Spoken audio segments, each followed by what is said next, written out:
Hello everyone, this is Ron again with the fourth episode of my full playthrough of Silent Hill.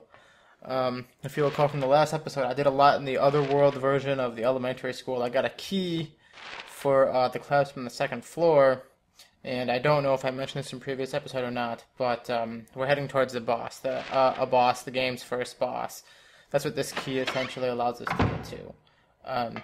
So starting off here, just let me check my map, just reacquaint myself with where I need to go, and I'm gonna head there and go to the next couple of rooms and take out this boss. If you remember the clue I read earlier, that's going to be coming in handy. I'll explain that in a bit. But this episode I am also keeping a little bit short, mostly because with the boss being the centerpiece and what happens afterward, just kind of how things worked out. I felt it was probably a better idea to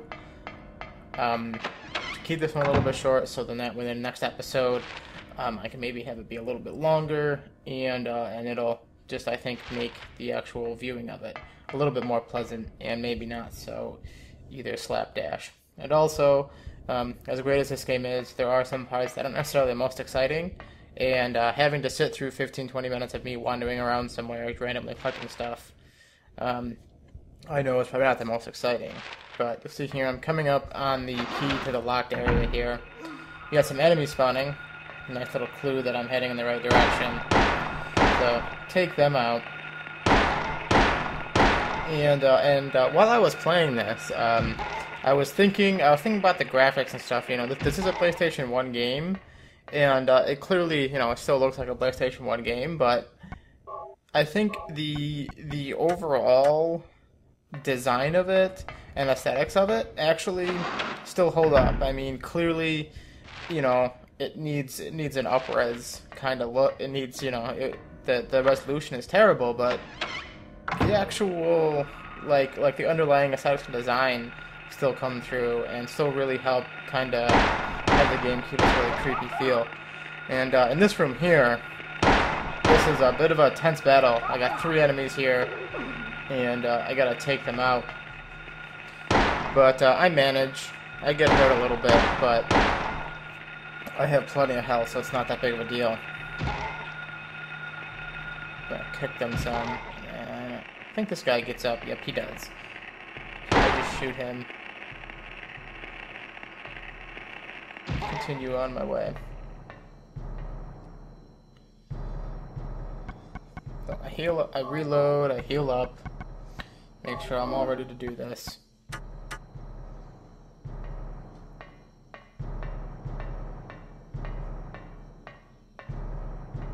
And here, I'm just kind of making sure I have my bearings and stuff. But basically, that whole key was to go into this room so that I could go past the grate blocking my passage down this hallway, so that I can go down the stairs to the boiler room. And in here, even though I got hurt, there's a health drink here, so not that big of a deal.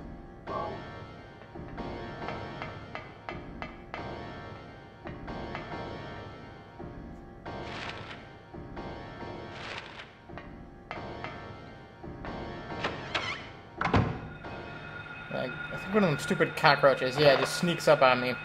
I hate those things. But take that out. And this game is also one of the earliest that I've seen, or earliest released, because I didn't get to play it recently, that really makes use of using the music to help actually heighten the atmosphere. I mean, it's obviously not dynamically changing, but it certainly has either more going on or just a little bit less or whatnot, and definitely changes.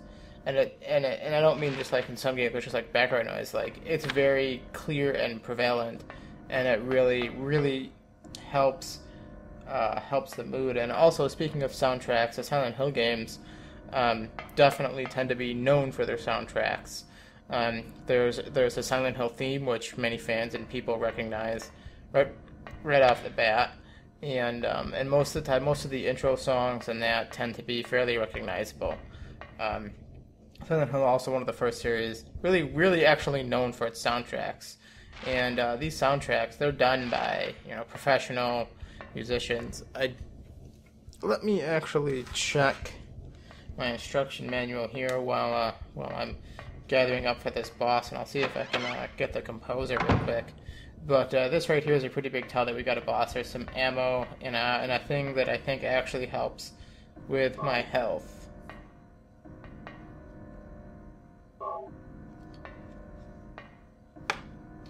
Maybe hearing some noises. That's me opening my little jewel case for Silent Hunt, just seeing if I can get the composer here.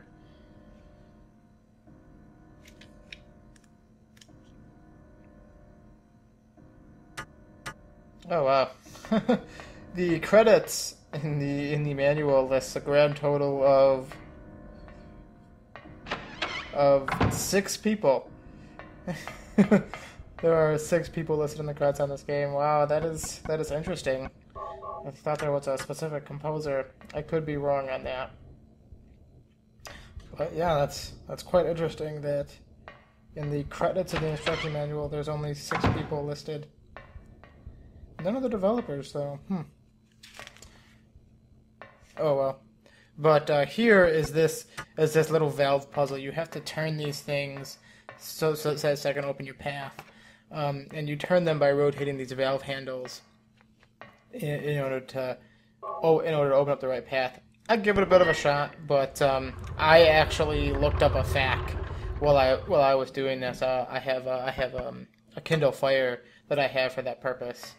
And rather sit around with me messing around with it, trying to figure out what's going on, while I'm messing around with it, I take a bit of a break, look up the solution, and then do that. So you're going to be seeing that, and then you're going to see a bit of a pause while I go to my FAQ and get the solution.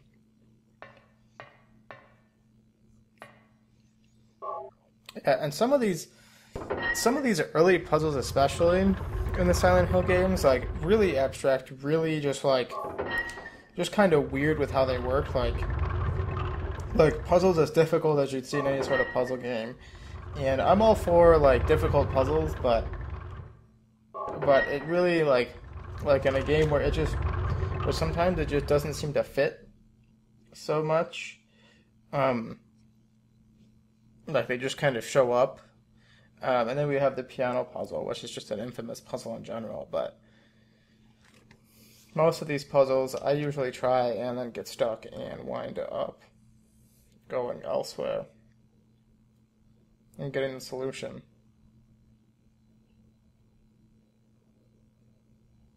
See, right here where it pauses, that is me going to the FAQ. Me going to a FAQ that I found and looking that up so I can get a solution. It takes a little bit.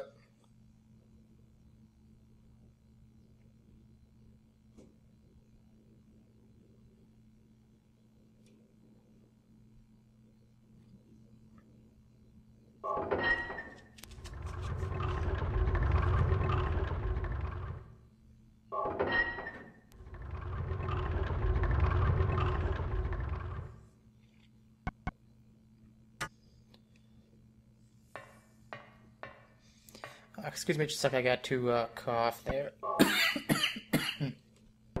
Apologize for that, folks. Couldn't be helped. But now I just finished looking up the FAQ and got that all taken care of, so I'm going to head into the boss area. See, it's weird. This elevator starts, and now all of a sudden he's concerned. He's like, "Oh, where am I going?" Never mind the fact that you've been walking around this crazy alternate dimension thing. But he shows up here, and there's this like corpse burning, and this thing rotating. And then it's a little bit difficult to see about the boss right behind that. But there's the boss right there. He looks like a big lizard.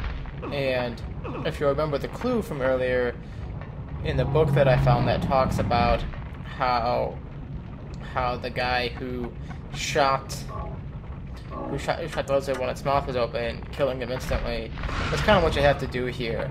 I think I actually died a couple times while trying to do this, but this is the game's like this this is the first boss fight that you actually encounter. And at first, I try kind of shooting a little bit, because I'm not quite sure what to do. But that part where it opens its mouth, that's where you're supposed to shoot it. Shooting it elsewhere, like, does very minimal, if any, damage. Whereas if you shoot it in the mouth, you can kill it in like a few shots. Yeah, I think he actually killed me. Yeah, see, closes his mouth on me. It's an instant death. Game over. And it gives me a little tip, because the game is assuming that because I die in a boss, that means, hey, I must need some tips. But I'll head back into it. Give it another go here. I think it takes me a couple tries to actually bring this guy down. I need to get the motion of how to do it down.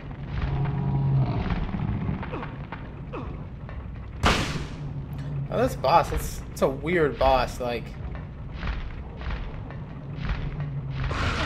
it's clearly some sort of like lizard thing, but it doesn't look like a lizard. So now I'm just kind of pumping some rounds into it, seeing what that does. If you do that, it can take a lot of rounds to actually kill this thing.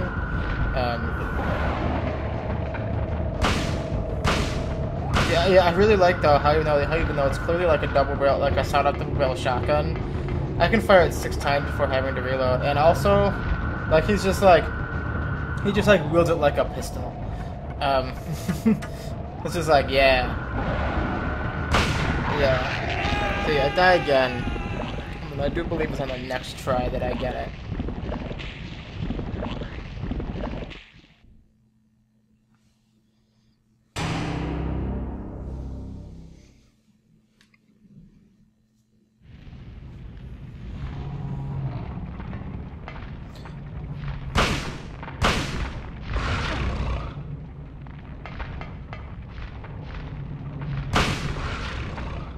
Yeah, this boss, I remember when I actually fought it for the first time, like, it seemed smaller than it is when I did it this time, but...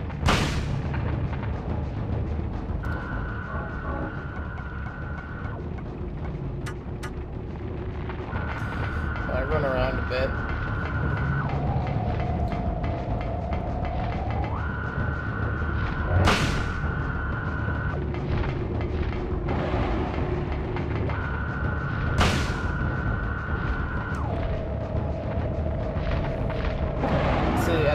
And then I kind of get my rhythm down there. So that's what you're supposed to do, is get him to open his mouth, and then while his mouth is open, you back up and shoot him. And then with that big moan there, that's me killing him.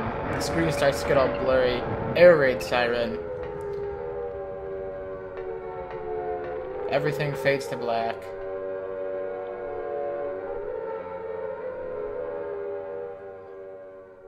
And then there's this cutscene where Harry Mason sees this girl in like a blue outfit with black hair, and I do believe that is Alessa Gillespie.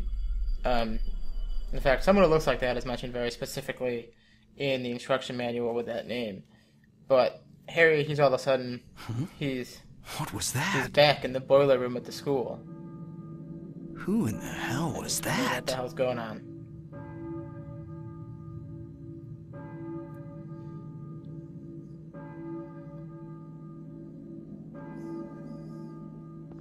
And that's kind of the end cap of Harry's first experience with the other world. Also, a little bit of an end cap on kind of what you'll be doing throughout the game.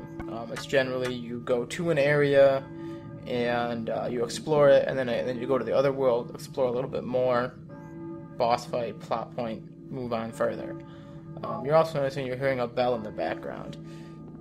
That will be coming up momentarily in the game that's going out. But I just got this key, which I need in order to progress. But I look around the boiler room a little bit.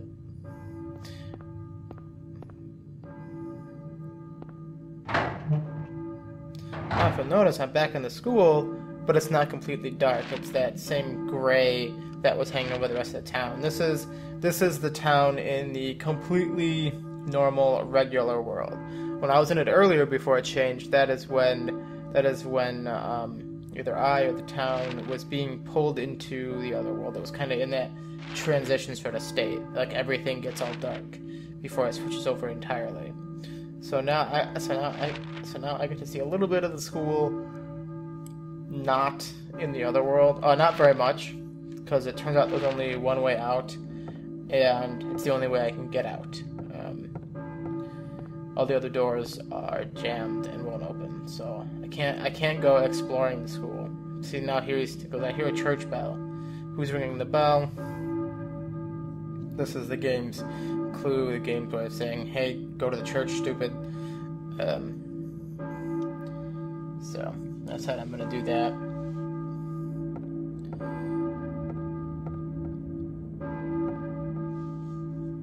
But I really like this because when you first go to the school, you see it when it's dark, and then you explore in the other world, and now you get to at least see some of it, what it looks like when it's not either transitioning into the other world or part of the other world. You see what it looks like just normally, and it's abandoned.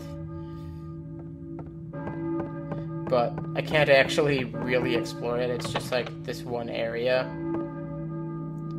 which is kind of too bad. I probably could have gotten into exploring the school with it not being dark, but since the actual architecture hasn't changed, probably not really worth it.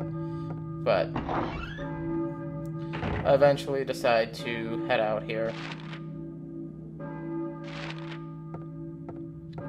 I think I just head straight out. I don't actually check anywhere else. Yeah, I can't go into the courtyard. Huh. Odd, I didn't actually go and check the reception area, which was important earlier. Oh well. But I just continue. I look around this room real quick, and then I head on my way. And we're going to see even more map checking, lots of map checking, because now I get to wander around the town for a little bit, trying to find my way to the church. I wind up spending an inordinately amount of time, but I get a little bit of items, so it's not a total waste, but probably more time than I should have wandering around, trying to find where to go.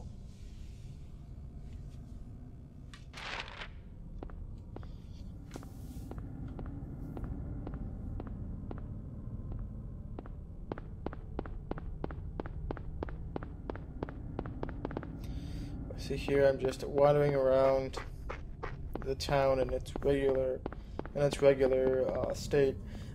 Later on in the game, you get to go around the town when it's in the dark state, and then towards the end of the game, you wander around a little bit when it's actually in the other world.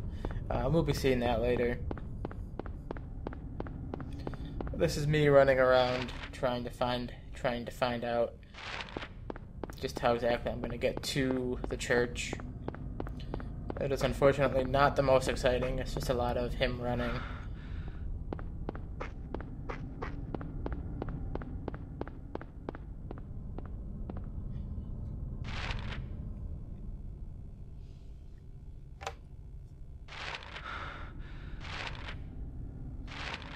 And there's an alleyway there that I don't go down.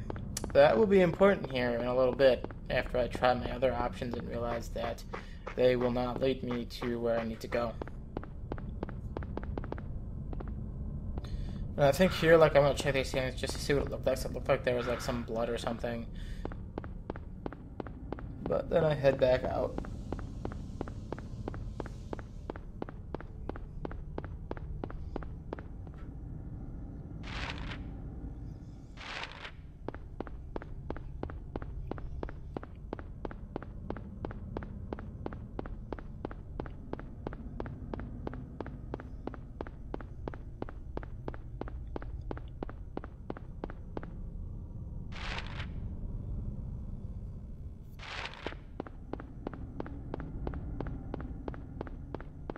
And this way is blocked off as well.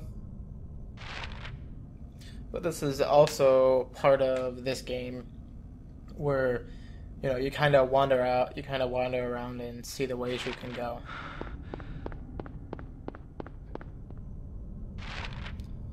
At this point, I'm a little bit confused because all the major ways, it's like, well, I can't go there, so I decide I have to head back through the house that I got to this area of town through initially.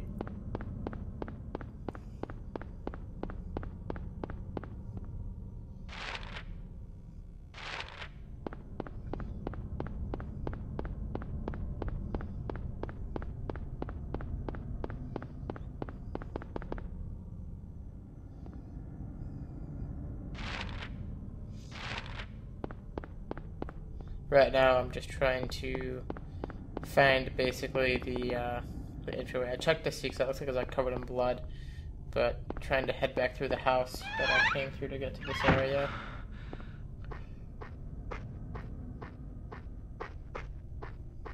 Now, if you'll recall, this is the house where it initially started to transition over earlier, and that map is still there. Still says the same thing.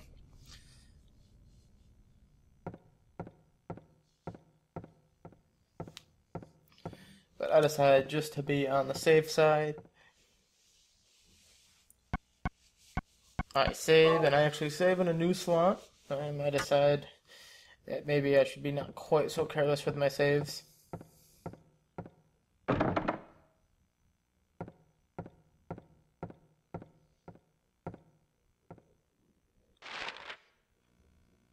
But with me, when it comes to saving, because when I started doing it was back in the original PlayStation 1 era with the memory cards and how they had the 15 blocks. So I always had to be like, well, I need to conserve space so that I can save as many games as possible. And because I only had like 1 or 2 memory cards, and so most games I would only have 1 save file for. I would typically not keep multiple saves. It would usually be just 1 save file.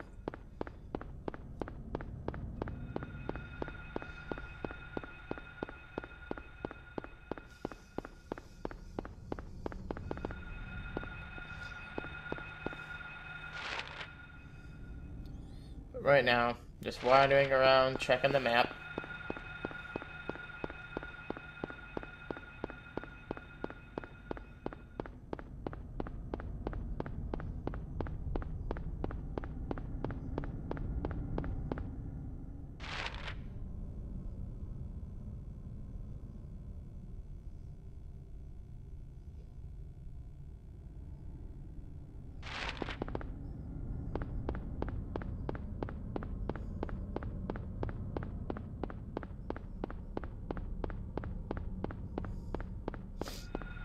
And we have some enemies. See, I decided to try going down this alleyway. No way out, but there's 3 dogs. First I try with my pistol, but because there's 3 enemies, it's really hard to deal with them, so I eventually just say F it, and whip out my shotgun, and miss, but that's going to make some pretty short work of these dogs. Which, I know it's probably a little bit of a waste of ammo, but in return, I do get a first aid kit, so, I mean, granted, I do have a ton of extra health items right now, but I think it's a good little trade-off. And besides, having health can always come in handy. Especially since in this game you tend to, you actually get some decently powered melee weapons, so it's possible to actually kill a lot of enemies with melee weapons.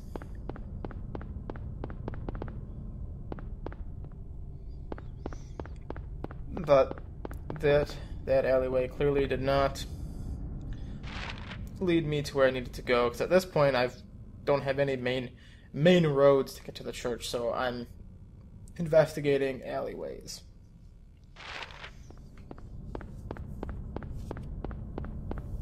And I run into a newspaper thing because I'm really good at moving around.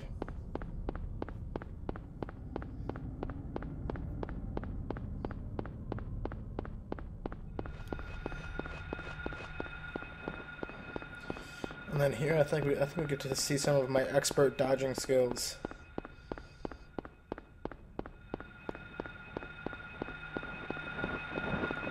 So look at that guy. Not a chance. But here I got a couple things of ammo, more handgun bullets. See, no chance, no chance for that monster at all. But at this point, I'm kind of like, I can't really see anyway. And then I realized that there's that alleyway down there that I have not explored. So it takes me a little while to realize this, but once I do, I realize I have to go all the way back and head that way. And I get there, and that is pretty much going to be the end of this episode once I get there.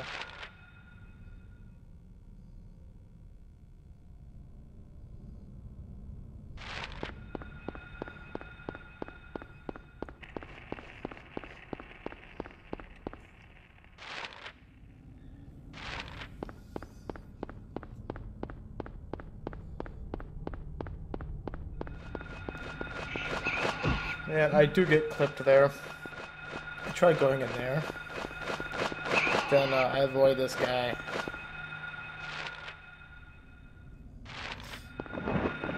Then another one tries to get me. Comes out of that little cubby there. But I'm on top of this. I bait him a little bit. Bam! Right into the street lamp. Now you'd think in real life that would cause him no small amount of discomfort, but it lets me get away pretty handily.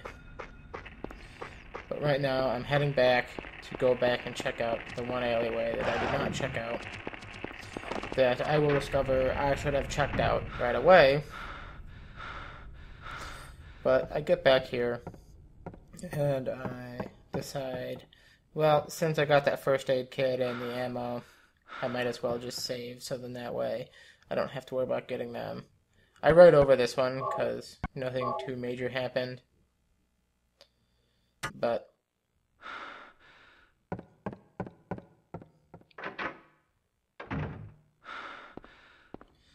so I head back out.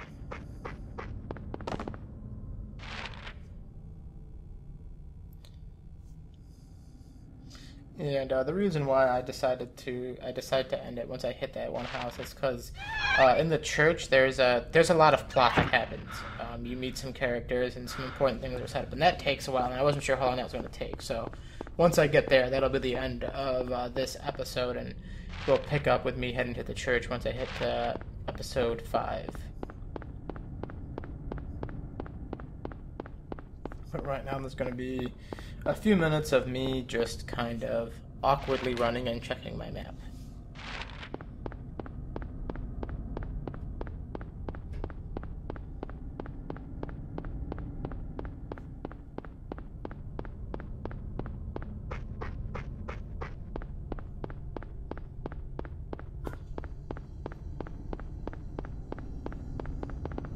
And I look here because I notice a lot of these trees are cut down, and I'm kind of also keeping an eye to see if maybe I can get in there. I don't believe that there is a way in there, but it was interesting just to see that. And I think that's because Silent Hill is like a logging town or something. I don't remember the exact history involving it, but like it's something where like having that isn't really uncommon.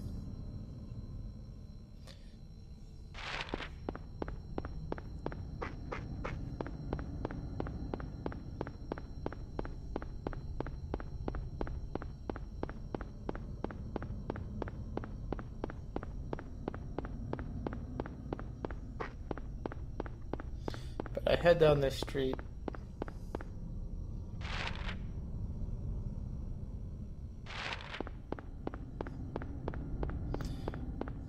And then I run down here, kind of paying attention to what's going on. I'm trying to see if I can tell where I need to turn off. There's a dog there, and the camera angle changes. That's how that's important, and rather than having to deal with enemies, I just had to take out this dog. So I go and I check this here, and it says K. Gordon. same name as the key I got. And oh gee, probably need to go in here, but I kind of, I was thinking as I was going here, I'm like, that's actually a really nice tell, because if someone was just kind of running, they may not know where to look, but it makes the camera angle change. It makes you go, oh gee, maybe I should look there, because you run down several other alleyways in this part of the game, and there's no camera shift change. But then here, there's that camera change. But I head in here, I check the house out a little bit, and then I wrap it up. I save. So I come in here, and right there, right in front of me, is a handgun bullet. And this house, as you can see, is quite similar to the last one. It's not exactly similar. It has the same kind of layout, but the arrangement of the furniture and some of the decorations is different. But I make sure I just check everything out.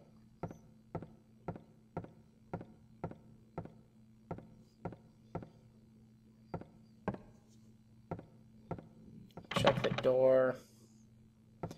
And then lastly, I check the kitchen.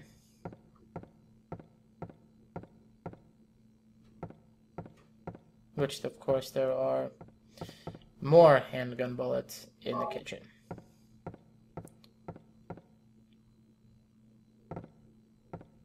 But with that, that will end the 4th episode of my playthrough of Silent Hill. If you liked the video, like it and tell your friends, subscribe, all that fun stuff. So thank you very much for watching, and I will see all of you in a couple days in episode 5, where I will go to the church and we'll have some more fun plot. So once again, thank you very much, and see you in episode 5.